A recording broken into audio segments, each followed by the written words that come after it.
أشهد أن لا إله إلا الله وحده لا شريك له وأشهد أن محمدا عبده ورسوله أما بعد فأعوذ بالله من الشيطان الرجيم بسم الله الرحمن الرحيم الحمد لله رب العالمين الرحمن الرحيم مالك يوم الدين إياك نعبد وإياك نستعين اهدنا الصراط المستقيم صراط الذين أنعمت عليهم غير المغضوب عليهم ولا الضالين.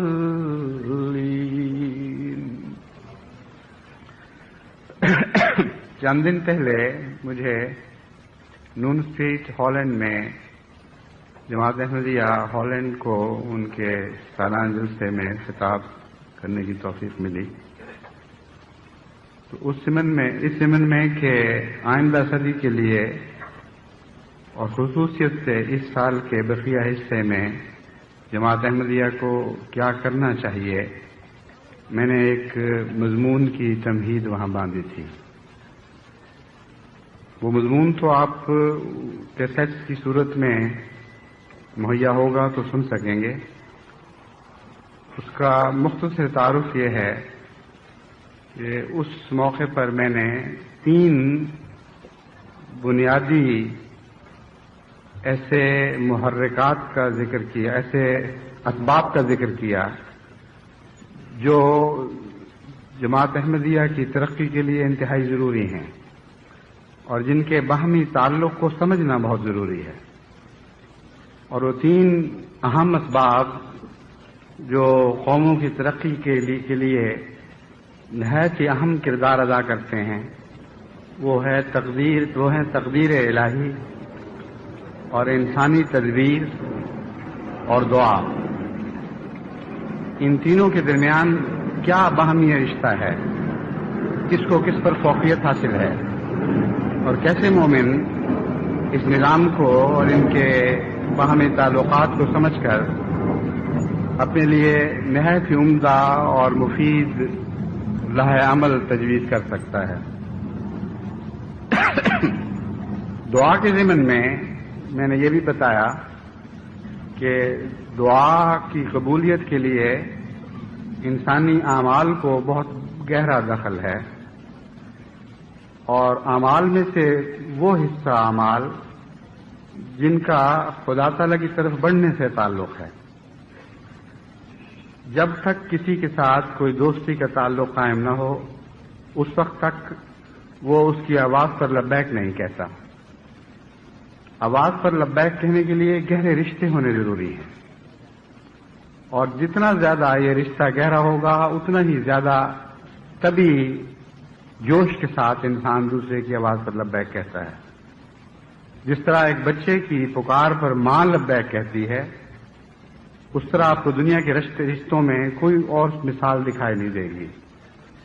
لیکن وہی نرم دل ماں جو اپنے بچے کے لیے بعض اوقات اتنا بے قرار ہوتی ہے کہ اپنی زندگی کے ہر آرام کو جہنم میں جھونک دینے کے لیے تیار ہو جاتی ہے، غیروں کی آوازیں سنتی ہے تو اس کے دل میں وہ حرکت پیدا نہیں ہوتی. یہ جو تعلق ہے یہ درجہ بدرجہ ہر انسانی رشتے پر پھیلا ہوا دکھائی دیتا ہے. قومی تعلقات میں بھی ہمیں اسی کے مناظر دکھائی دیتے ہیں. اب مثلا جرمنی میں حال ہی میں بعض ایسے واقعات رونما ہوئے ہیں جن سے اس انسانی فطرت کے پہلو پر مزید روشنی پڑتی ہے. جرمن قوم مظلوم لوگوں کو اپنے ہاں پناہ دینے میں ایک خاص مقام پیدا کر چکی ہے اور اس لحاظ سے اسے دنیا میں ایک شہرت حاصل ہے. لیکن ان پناہ لینے والوں اور پناہ لینے والوں کے درمیان ایک فرق ہے. کچھ ایسے پناہ لینے والے یہاں آتے ہیں جو یورپ سے تعلق رکھتے ہیں. کچھ ایسے پناہ لینے والے آتے ہیں جو مشرقی دنیا سے تعلق رکھتے ہیں. پناہ تو دونوں کو دی جاتی ہے، مگر پناہ دینے کے انداز میں اور پناہ دینے میں جس قسم کا جذبہ دکھایا جاتا ہے ان دونوں میں ایک فرق ہے. بس میں شکوے کے رنگ میں یہ بات بیان نہیں کر رہا، بلکہ آپ کو سمجھانے کی خاطر یہ بات بیان کر رہا ہوں کہ حال ہی میں آپ نے اخبارات میں پڑھا ہوگا کہ مشرقی جرمنی سے ہزارہ لوگ بعض دوسرے یورپین ممالک میں پہنچے، کیونکہ براہ راست وہ جرمنی مشرقی جرمنی سے مغربی جرمنی نہیں آ سکتے تھے، کیونکہ اس راہ میں زیادہ روکے ہیں. تو انہوں نے یہ ترکیب اختیار کی کہ وہ دوسرے مشرقی ممالک میں چلے گئے، مشرقی یورپ کے ممالک میں چلے گئے اور وہاں سے پھر مغربی جرمنی کا رخ کیا. اور اس کے اوپر جو مغربی جرمنی نے حیرت انگیز محبت اور خلوص کا اظہار کیا ہے، وہ دل پر اثر کرنے والی بات ہے. بجائے اس کے کہ وہ یہاں پہنچتے ان کی طرف سے درخواستیں دی جاتی کہ ہمارے لیے گھروں کا انتظام کرو، ہماری پناہ کا انتظام کرو، ہمیں بعد میں پاسپورٹ کی سہولتیں دو. تمام ایسی سہولتیں مہیا کرنے والے ادارے بارڈرز پر ان کے استقبال کے لیے پہنچے ہوئے تھے، اور پروگرام یہ ہے کہ آئندہ 10 سال تک مسلسل ان آنے والوں کے ساتھ یہی سلوک ہوتا رہے گا. اور پاسپورٹ کی درخواست دینے کی بجائے پاسپورٹ کے دفاتر وہاں سرحدوں کے اوپر کھل گئے اور ہر آنے والے کو اسی وقت اس کا پاسپورٹ بنا کے اس کے سپرد کیا گیا. اب دیکھیے کتنا زمین آسمان کا فرق ہے. جذبہ ہمدردی بظاہر وہی ہے جو انسانیت انسان کے گہری فطری تقاضوں سے تعلق رکھتا ہے، یعنی مظلوم کی مدد کی جائے. مگر کہاں وہ مظلوم جو دور کے ملکوں سے آنے والے ہیں، کہاں اپنے وہ بھائی جو مشرقی جرمنی سے تعلق رکھتے ہیں. ان دونوں کے درمیان بڑا فرق ہے، لیکن یہ ایک انسانی فطرت ہے. اس فطری تقاضے کو مٹایا نہیں جا سکتا.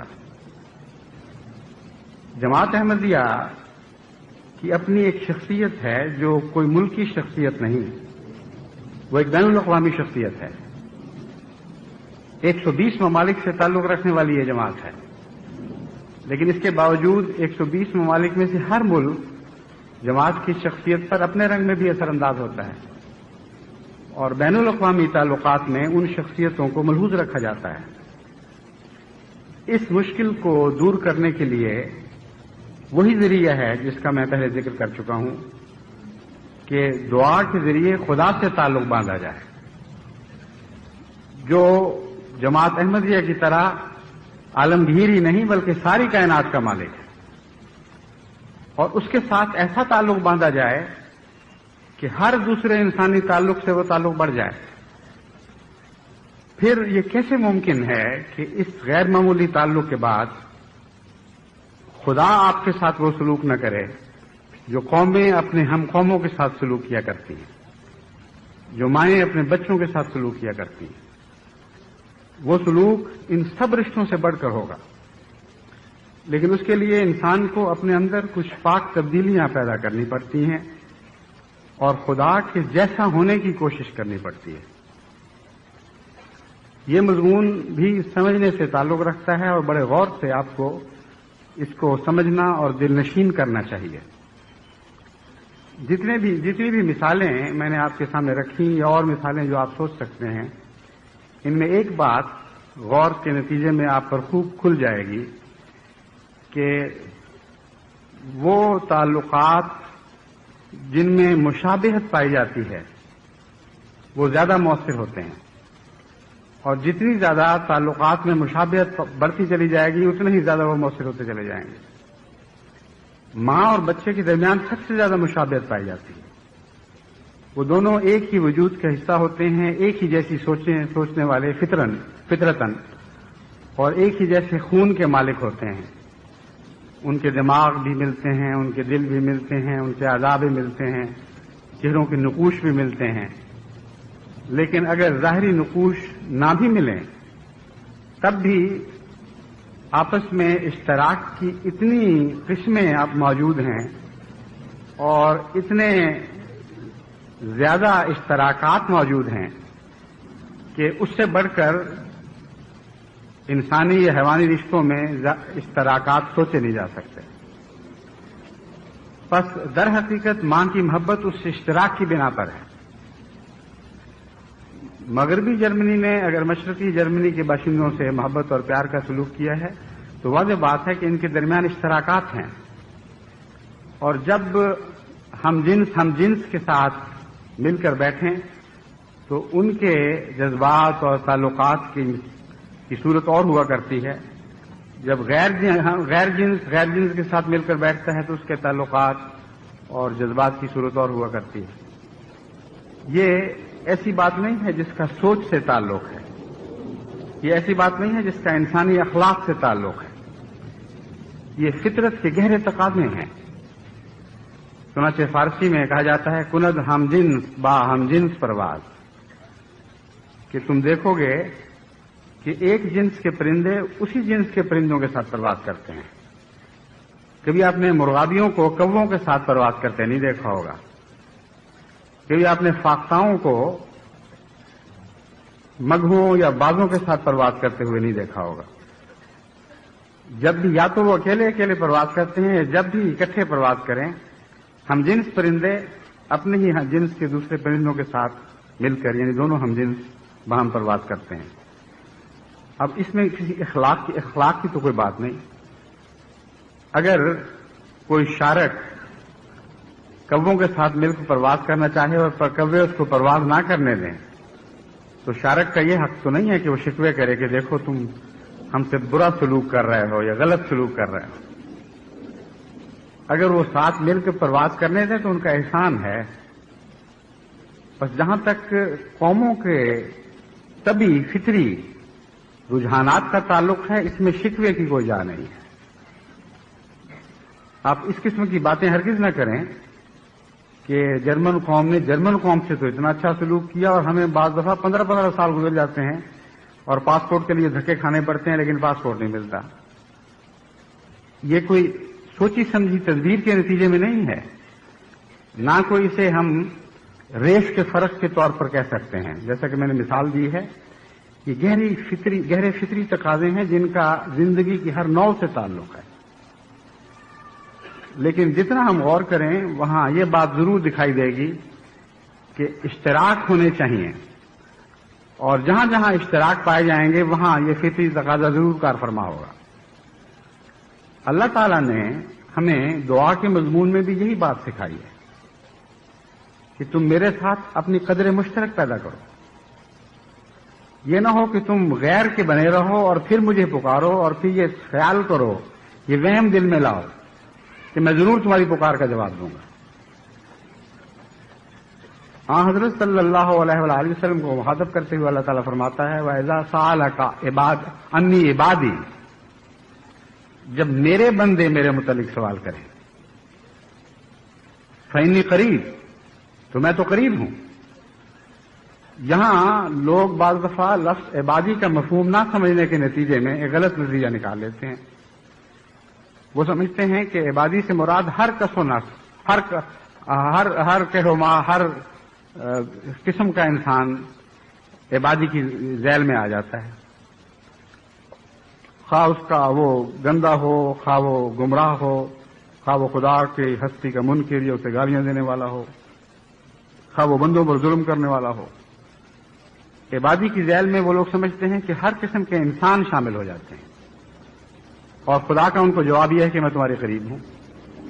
حالانکہ واقعتاً ہرگز ایسی بات نہیں. خدا اسی کے قریب ہوتا ہے جو خدا کے قریب ہو، اور عبادی سے مراد یہاں وہ غلام ہیں جو عبادت کے ذریعے خدا کے رنگ سیکھنے کی کوشش کرتے ہیں. وہ جب پوچھیں کہ ہمارا خدا کہاں ہے تو خدا جواب دیتا ہے انی قریب، میں تو تمہارے ساتھ رہتا ہوں. بس پہلے قرب شخصیت کا ہونا چاہیے، پہلے قرب خصلتوں کا ہونا چاہیے، عادات کا ہونا چاہیے، مزاج کا ہونا چاہیے، انسانی رجحانات کا قرب ہونا چاہیے. ان سارے قرب کے ذریعوں کو استعمال کرتے ہوئے آپ خدا کے قریب ہونے کی کوشش کریں تو پھر آپ عبد بنیں گے. اور اگر آپ خدا کے مزاج کے مطابق اپنا مزاج ڈھالنے کی کوشش کریں تو پھر دیکھیں کہ کس طرح خدا آپ کے قریب ہے. انسان جب انسان کے قریب ہوتا ہے یا حیوان کے قریب ہوتا ہے تو جیسا کہ میں نے مثالیں دی ہیں، ان میں آپس میں ایک محبت اور دوستی کا گہرا تعلق پیدا ہو جاتا ہے اور ایک دوسرے کے لیے پھر وہ مدد کرنے پر بھی آمادہ ہوتے ہیں اور قربانی کرنے پر بھی آمادہ ہوا کرتے ہیں. اللہ تعالیٰ کا سلوک اپنے بندوں سے اس سے بھی بڑھ کر ہے. وہ لوگ جو خدا کے بن جاتے ہیں اور خدا کی صفات اپنے اندر جاری کرنے کی کوشش کرتے ہیں، ان کی دعاؤں کو غیر معمولی قبولیت عطا کی جاتی ہے اور ان کو خدا اتنی فوقیت دیتا ہے دوسروں پر کہ ان کی خاطر بعض دفعہ بڑے بڑے انسانی گروہ ہلاک کر دیے جاتے ہیں اور اس میں کوئی ناانصافی نہیں. وہاں یہ نہیں کہا جا سکتا جیسے حضرت نوح کی قوم کو ہلاک کیا گیا کہ اے خدا ہم بھی تو تیرے بندے تھے، ہم سے تو نے کیوں امتیازی سلوک برتا ہے؟ کیوں نوح اور اس کے چند ماننے والوں کی خاطر تو نے اتنے بڑے اور اتنے وسیع علاقے میں پھیلے ہوئے انسانی گروہ کو ہلاک کر دیا؟ ویسا ہی سوال ہے جیسے آپ یہ کہہ سکتے ہیں کہ ہم سے کیوں ایک استثنائی سلوک کیا گیا. امر واقعہ یہ ہے کہ یہ ایک فطری سلوک ہے اور یہ فطرت زندگی کو خدا سے عطا ہوئی ہے. اللہ تعالیٰ کی ذات میں، اس کی صفات حسنہ میں یہ صرف شامل ہے کہ جو اس جیسا ہوگا اس کے ساتھ وہ زیادہ محبت اور پیار کا سلوک کرے گا، جو اس جیسا نہیں ہوگا وہ دور ہو جائے گا، اور نزدیک سے جو سلوک ہوتا ہے وہ دور سے نہیں ہوا کرتا. بس فاصلے خدا پیدا نہیں کرتا، فاصلے پیدا کرنا، بڑھانا یا کم کرنا یہ انسان کے بس میں ہے اور انسان کے اختیار میں یہ بات رکھی گئی ہے. بس اگر آپ چاہتے ہیں کہ آپ کی دعائیں قبول ہوں اور جس طرح دنیاوی قومیں اپنی ہم جنس قوموں کی طرف محبت اور شفقت سے لپکتی ہیں اور ان کی ضرورتوں کو پورا کرنے کی کوشش کرتی ہیں، اسی طرح خدا اپنی رحمت کے ساتھ آپ کی طرف لپکے اور آپ کی ضرورتوں کو پورا کرنے کی کوشش کرے اور آپ سے اپنے قرب کا سلوک آپ کو بھی دکھائے اور دنیا کو بھی دکھائے. تو پھر آپ کے لیے ضروری ہے کہ یہی فطری طریق اختیار کریں جو خدا نے ہمیں سکھایا ہے اور ساری کائنات میں زندگی کی ہر قسم اس سلوک کا مظہر ہے. بس احمدی نوجوانوں کو خصوصیت کے ساتھ اس عمر میں جبکہ ابھی زندگی بھرپور ہے، انسان کی تمنائیں بھی زندہ ہوتی ہیں، اس کے جذبات پورے جوبن پر ہوتے ہیں، اس کی محبتیں بھی جوبن پر ہوتی ہیں، اس کی نفرتیں بھی جوبن پر ہوتی ہیں. انسان میں جسمانی لحاظ سے بھی یہ طاقت ہوتی ہے کہ وہ جس طرف چاہے اپنی زندگی کا منہ موڑ لے اور پھر بڑی قوت کے ساتھ ان رستوں پر سفر طے شروع کرے جو اپنے لیے معین کرتا ہے. یہ جو نوجوانوں کو فضیلت حاصل ہے وہ دوسری عمر کے لوگوں کو ایسی نہیں. نہ بچوں کو ان باتوں میں جوانوں کا مقابلہ کرنے کی توفیق مل سکتی ہے، نہ بوڑھوں کو اپنے ہم جنس، اپنے ساتھیوں، اپنے بچوں وغیرہ کے ساتھ اس قسم کا مقابلہ کرنے کی توفیق مل سکتی ہے. اور چونکہ یہ آج کا جمعہ خدام الانبیاء کے اجتماع کا جمعہ ہے، اس لیے خصوصیت کے ساتھ میں نوجوانوں کو متوجہ کرتا ہوں کہ وہ اپنے اعمال کو اس رنگ میں ڈھالنے کی کوشش کریں کہ ان کے خدا کے تصور کے قریب تر ہو جائیں. یہاں جو میں نے ان کے خدا کے تصور کے قریب تر کا لفظ استعمال کیا ہے یہ عمدن کیا ہے، ورنہ خدا تو ایک ہی ہے. اس کا تصور وہی ہے جو بنیادی تصور قرآن کریم نے پیش کیا ہے. مگر امر واقعہ یہ ہے کہ آپ کو اس معاملے میں آگے قدم بڑھاتے ہوئے خدا کا جب مزید عرفان حاصل ہوگا تو آپ یہ بات خوب اچھی طرح سمجھ جائیں گے کہ ایک خدا ہونے کے باوجود اور باوجود اس کے کہ وہی تصور ہے جو قرآن نے پیش کیا ہے، پھر بھی ہر انسان کا تصور دوسرے سے مختلف ہوا کرتا ہے، اور اس کی توفیق کے مطابق یہ تصور بڑھتا چلا جاتا ہے اور پھیلتا چلا جاتا ہے۔ ہر انسان پر خدا ایک طرح ظاہر نہیں ہوا کرتا۔ بعض انسانوں کی سوچیں محدود ہوا کرتی ہیں، بعضوں کے اخلاق بھی اتنے بلند نہیں ہوتے کہ وہ خدا کے صفات کے لطیف اور عرفہ پہلوؤں کو پہچان سکیں۔ اس لیے ہر شخص اپنے خدا کا ایک خاص تصور رکھتا ہے، اور جب وہ اس تصور کے مطابق خواہ وہ نامکمل ہی کیوں نہ ہو، خواہ وہ ناقص ہی کیوں نہ ہو، یعنی اعلیٰ تصور کے مقابل پر دیانتداری سے اپنے آپ کو ڈھالنے کی کوشش کرتا ہے، تو پھر خدا تعالیٰ کے تصور میں بھی ایک ارتقاء شروع ہو جاتا ہے۔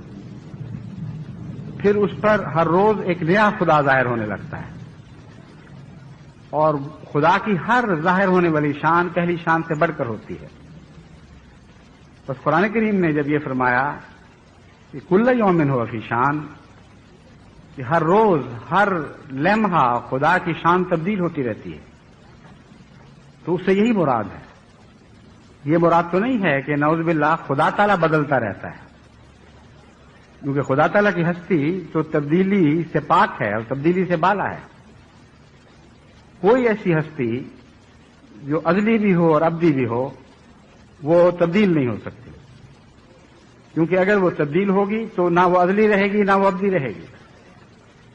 اس نقطے کو سمجھتے ہوئے ہزارہ سال سے فلاسفروں نے اس پر بحث کی، اور دنیا کے مختلف ممالک کے قدیم اور جدید فلسفی اس نتیجے تک پہنچے اپنی عقل کی سوچوں کے ذریعے، عقل کی کاوشوں کے ذریعے، کہ خدا تعالیٰ کی ہستی میں تبدیلی ممکن نہیں۔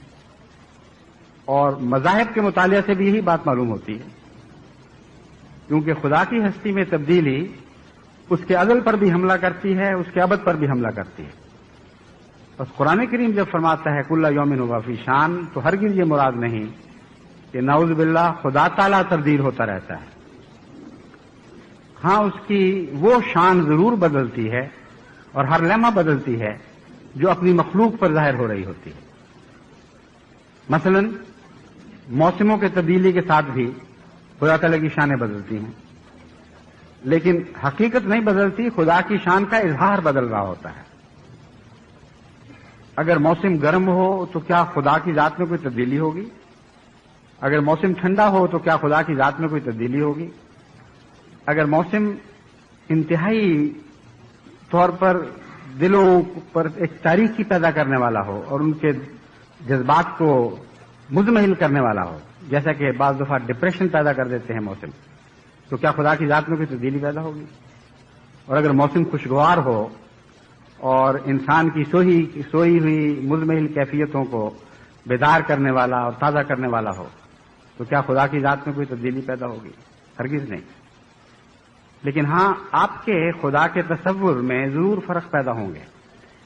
مختلف موسموں کے اثرات سے آپ اور طرح خدا کو یاد کریں گے، اور یہ ایک ایسا مضمون ہے جس کا دنیاوی تعلقات سے بھی ایک رشتہ ہے۔ شعراء جب ہمارے ملکوں میں جہاں گرمی کا بہت اثر ہوتا ہے ایسی گھٹاؤں کو دیکھتے ہیں جو ٹھنڈے پانی برسانے والی ہوتی ہیں، تو اس وقت بے اختیار ان کی طبیعت شعروں کی طرف مائل ہوتی ہے۔ وہ کہتے ہیں ہاں اب شعر کے اور موسیقی کے موسم آ گئے، اور بعض لوگ کہتے ہیں پینے پلانے کے موسم آ گئے۔ جو شاعر نہ بھی ہوں ان کے دلوں میں بھی نئی امنگیں پیدا ہوتی ہیں۔ دیہات میں آپ نے دیکھا ہوگا کہ بعض دفعہ پینگیں چڑھ جاتی ہیں اور سہیلیاں مل کے گانے گانے لگتی ہیں اور پکوان پکانے لگتی ہیں۔ تو یہ سارے موسم کے بدلے ہوئے موسم کے اثرات خدا تعالیٰ کی صفات کی جلوہ گریاں ہیں، اس کی صفات کی جلوہ گری ہے۔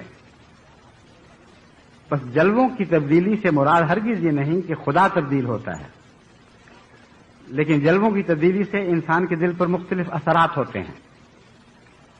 اس مضمون کو جب آپ انسان کے عرفان کے ساتھ جوڑ کر سمجھنے کی کوشش کریں تو ہر انسان کے عرفان کی ترقی کے ساتھ ساتھ خدا کے جلوے بھی تبدیل ہوتے رہتے ہیں اور ایک نیا خدا انسان پر ظاہر ہونے لگتا ہے. بس اس پہلو سے جب آپ خدا سے تعلق باندھیں گے تو آپ دیکھیں گے کہ جتنے اخلاص کے ساتھ آپ خدا جیسا بننے کی کوشش کریں گے اتنا ہی خدا کا تصور اور زیادہ پھیلتا اور بڑھتا چلا جائے گا. یہاں تک کہ کوئی بھی ایسا مقام نہیں آ سکتا کہ آپ یہ سمجھیں کہ ہم اب خدا کے اتنے قریب ہو گئے ہیں کہ ہم نے اس کو پا لیا ہے, ہم نے اس کو پکڑ لیا ہے. کیونکہ خدا کا تصور عرفان کے ساتھ ساتھ پھیلتا ہے اور جتنا آپ زیادہ خدا والے بنیں گے اتنا ہی خدا اور زیادہ پھیلتا ہوا دکھائی دے گا اور زیادہ وسیع تر دکھائی دے گا. بس جتنا خدا آپ کے لیے وسعت اختیار کرتا چلا جائے گا اتنا ہی آپ کی جذبہ محبت میں اور زیادہ جوش پیدا ہوتا چلا جائے گا. یہ اس لیے ضروری ہے اس بات کو سمجھنا کہ اگر آپ خدا کو جامد سمجھتے ہوئے خدا کی طرف بڑھیں تو آپ کی محبت ایک مقام پر جا کر رک جائے گی. دنیا کے تعلقات میں بھی دیکھا گیا ہے بعض لوگ کسی انسان کے حسن پر فریفتہ ہو جاتے ہیں, جب تک اس کو نہیں پاتے ان کی محبت میں آگ لگی رہتی ہے. جب اس کو پا لیتے ہیں تو کچھ دنوں کے بعد محبت بجھ جاتی ہے. انسان سمجھتا ہے کہ بس یہی کچھ تھا جو میں نے پا لیا, اور تھوڑی دیر کے بعد جو حسن قرب کی لذت بخشتا ہے ایسا بھی ہوتا ہے بعض دفعہ کہ وہ قرب کی لذت بخشنے کی بجائے قرب کے نتیجے میں بے چینی پیدا کرنا شروع کر دے. انسان بور ہونے لگ جاتا ہے. ایک ہی جیسی چیز ہر روز آپ کو ملے تو کیسے آپ کی زندگی مزے سے کٹ سکتی ہے؟ بعض لوگوں کو مرغا پسند ہوتا ہے, بعضوں کو دال پسند ہوتی ہے, بعضوں کو آلو گوشت پسند ہے, بعضوں کو کریلے گوشت پسند ہے. ہر قسم کے کھانے, ہر قسم کی پسند. لیکن ایک ہی کھانا جو آپ کی پسند کا ہو اگر آپ روزانہ کھانا شروع کر دیں تو کچھ دنوں کے بعد وہ منہ کو آنے لگے گا. بس یاد رکھیں کہ ایسا کوئی خطرہ بندے اور خدا کے تعلق کے درمیان واقع نہیں ہو سکتا, کیونکہ کل یومن ہوا فی شان کا مضمون ہمیں یہ سمجھا رہا ہے اور ہمیں یہ یقین دلا رہا ہے کہ جتنا چاہو خدا کی طرف بھاگو اور جتنا چاہو اسے اپناؤ. ہم تمہیں یقین دلاتے ہیں کہ ایک بھی دن ایسا نہیں آئے گا کہ جب تم خدا کے حسن سے بور ہونے شروع ہو جاؤ اور یہ سمجھو کہ بس ہم نے دیکھ لیا جو دیکھنا تھا. ہر روز وہ نئے جلوے دکھائے گا. اس مضمون پر ایک دفعہ پہلے بھی میں نے ایک شعر آپ کو سنایا تھا, غالباً احمد ندیم قاسمی کا ہے, لیکن جس کا بھی ہے وہ بہت عمدہ شعر ہے. وہ کہتا ہے کہ جب بھی دیکھا ہے تجھے عالم نو دیکھا ہے, مرحلہ طے نہ ہوا تیری شناسائی کا. کہ اے میرے دوست, میں نے تو جب بھی تجھے دیکھا ہے ایک نیا جلوہ تیرے اندر دیکھا ہے. تیرا شناساں ہونے کی جتنی میں کوشش کرتا ہوں میں تیرا شناساں نہیں ہو سکتا, کیونکہ جب میں سمجھتا ہوں کہ میں تجھے پہچان گیا ہوں تو تیرا ایک اور حسن مجھ پر ظاہر ہوتا ہے, تو ایک اور جلوہ نمائی کرتا ہے. کسی انسان کے متعلق تو یہ شعر نہیں کہا جا سکتا سوائے ان خدا رسیدہ انسانوں کے متعلق جو خدا کے جلووں میں اس قدر آگے بڑھ چکے ہوتے ہیں کہ عام انسان ان کی جتنی بھی پیروی کرے ان کے جلووں کا احاطہ نہیں کر سکتا. اس لیے خدا نہ ہوتے ہوئے بھی عام انسانوں سے وہ اتنا فرق رکھتے ہیں کہ ہر انسان اگر ان کا شناساں ہونے کی کوشش کرے تو اپنی عمر گزار دے گا, ان کی کنہ کو, ان کے حسن کی وسعتوں کو پا نہیں سکتا. بس اگر دنیا میں یہ شعر کسی پر صادق آ سکتا ہے تو حضرت محمد مصطفیٰ صلی اللہ علیہ وآلہ وسلم کی ذات پر صادق آ سکتا ہے, کیونکہ آپ کی ذات پر ہر لمحہ خدا نئی شان سے ظاہر ہوتا رہا, اور جس شان سے بھی خدا آپ پر ظاہر ہوا آپ نے ہر اس شان کو اپنا لیا, ہر اس شان سے چمٹ کر بیٹھ گئے, اس کے اپنے وجود کا حصہ بنا لیا. بس اگر کوئی شخص حضرت محمد مصطفیٰ صلی اللہ علیہ وآلہ وسلم کو دیکھتے ہوئے مسلسل یہ کہتا چلا جائے کہ جب بھی دیکھا ہے تجھے عالم نو دیکھا ہے, مرحلہ طے نہ ہوا تیری شناسائی کا, تو اس شعر کا ایک ایک لفظ حقیقت کے طور پر حضرت صلی اللہ علیہ وسلم پر صادق آتا چلا جائے گا. اور ایک بھی زندگی کا سفر کا قدم ایسا نہیں ہو سکتا جس میں آپ حضرت صلی اللہ علیہ وسلم کو دیکھیں اور آپ میں جلوہ نو نہ دیکھیں. چنانچہ قرآن کریم نے اس بات کی گواہی دی ہے. قرآن کریم فرماتا ہے وَلَلْآخِرَةُ خَيْرٌ لَكَ مِنَ الْأُولَىٰ. اے محمد صلی اللہ علیہ وآلہ وسلم، تیرا ہر آنے والا لمحہ ہر گزرے ہوئے لمحے سے بہتر ہوتا چلا جا رہا ہے. اس کی کیا وجہ تھی؟ اس کی یہی وجہ ہے کہ آپ نے اپنے خدا کو کسی جامد حالت میں نہیں پایا، بلکہ پھیلتے ہوئے اور آگے بڑھتے ہوئے دیکھا ہے. اور جوں جوں حضرت اقدس محمد مصطفیٰ صلی اللہ علیہ وآلہ وسلم اپنے محبوب آسمانی آقا سے شناسائی حاصل کرتے چلے گئے، جوں جوں آپ کے عرفان میں بڑھتے چلے گئے، وہ خدا بھی آگے بڑھتا رہا اور مزید وسعت اختیار کرتا رہا. اس لیے حضور اکرم صلی اللہ علیہ وآلہ وسلم کی ہر لمحہ ایک نیا ظاہر ہونے والا خدا تھا جس کے جلوے سے آپ مدہوش ہوتے رہے. بس خدا کا عشق حقیقی ہے، کیونکہ اس عشق کی راہ میں کوئی بھی ایسی روک نہیں ہے، کوئی ایسی منزل نہیں ہے جہاں یہ عشق کھڑا ہو جائے اور اس عشق کے کھڑے ہونے کے نتیجے میں ایک قسم کی بوریت پیدا ہونی شروع ہو جائے، انسان میں اکتاہٹ پیدا ہونی شروع ہو جائے. بوریت کا غالباً بہتر ترجمہ اردو میں اکتاہٹ ہی ہے. تو خدا کی محبت میں اکتاہٹ کا کوئی سوال نہیں ہے، لیکن ضروری ہے کہ انسان جس خدا کو پائے اسے اپنائے، اسے اپنی فطرت میں داخل کرے. اگر آپ نے خدا کو دیکھا اور اپنایا نہیں تو آپ کا خدا وہیں ٹھہر جائے گا اور آپ کی ترقی کی ساری راہیں بند ہو جائیں گی. اس لیے یہ راز ہے جو میں آپ کو سمجھانا چاہتا ہوں. خدا تعالیٰ کو دیکھ کر اگر اس کی طرف آگے نہیں بڑھیں گے تو وہ نعمت کا انکار ہے. خدا تعالیٰ کو دیکھ کر اس کی طرف آگے بڑھنے کا مطلب صرف یہ ہے کہ اسے اپنائیں اور اسے اپنی ذات میں جاری کرنے کی کوشش کریں. اس کی صفات حسنہ سے لذت پاتے ہوئے محض تعریف نہ کریں، محض زبان سے نہ کہیں کہ الحمدللہ رب العالمین، بلکہ اپنے اعمال سے کر کے دکھائیں کہ ہاں ہمیں یہ صفات پسند ہیں، ہمیں حقیقتاً پیاری لگتی ہیں، اسی لیے ہم اپنی ذات میں بھی ان کو جاری کرنے کی کوشش کرتے ہیں. جہاں آپ نے یہ قدم بڑھایا وہاں اور ایک اور خدا آپ پر ظاہر ہونے لگے گا، اس کی اور صفات حسنہ آپ کے آگے کھڑے ہو جائیں گی اور آپ کو بلائیں گی کہ ہاں میری طرف بھی آؤ. بس یہ وہ مضمون ہے جس کو سمجھنا جماعت احمدیہ کے لیے اور خاص طور پر نوجوانوں کے لیے ضروری ہے، کیونکہ وہ ایک جذباتی دور سے گزرتے ہیں، محبت کرنے کے سلیقے جانتے ہیں، محبت کرنے کی طاقتیں خدا نے ان کو عطا کی ہوئی ہیں. بس ان طاقتوں کو دنیا میں کھونے اور ضائع کرنے کی بجائے اگر وہ اپنے خدا کی طرف لگا دیں گے تو پھر ان پر دعا کا حقیقی مضمون بھی واضح ہوگا. پھر ان کو معلوم ہوگا کہ کس طرح خدا ہر روز ان کی دعا کو پہلے سے زیادہ قبول کرتا چلا جاتا ہے، پہلے سے زیادہ ان کی فکر کرتا ہے، پہلے سے زیادہ ان کی بےتاب پکار کا جواب دیتا ہے. اور اس مقصد کو حاصل کیے بغیر ہم تمام دنیا کے دلوں کو خدا کی خاطر فتح کرنے کا خواب اگر دیکھیں بھی تو وہ پورا نہیں ہو سکتا. خواب تو ہم سب دیکھ رہے ہیں، لیکن اس کی تعبیر انہی رستوں سے آپ کو ملے گی جو میں نے آپ کو بتائے ہیں. بس اس ہمیشہ باشعور طور پر ان معنوں میں اپنے خدا کے قریب ہونے کی کوشش شروع کر دیں کہ خدا کا جو حسین تصور بھی آپ نے باندھا ہے وہ آپ کا سفر کا پہلا مقام ہے. اس تصور کو اپنی ذات میں جاری کرنا شروع کریں اور اپنا جائزہ لیا کریں کہ کیا آپ کے وجود میں کوئی مزید حسن پیدا ہوا ہے کہ نہیں، کیا دیکھنے والوں میں نے آپ کے اندر کوئی نئی پاک تبدیلی پائی ہے یا نہیں پائی. اگر آپ کا حسن بڑھ رہا ہے اور خدا کے قریب ہو رہے ہیں تو جیسا کہ میں نے آپ کے سامنے خوب کھول کر بات رکھ دی ہے، خدا بھی آپ کے لیے اور بڑا اور بھی زیادہ وسیع تر وجود اختیار کرتا چلا جائے گا اور اس کی عظمت سے آپ حصہ پائیں گے.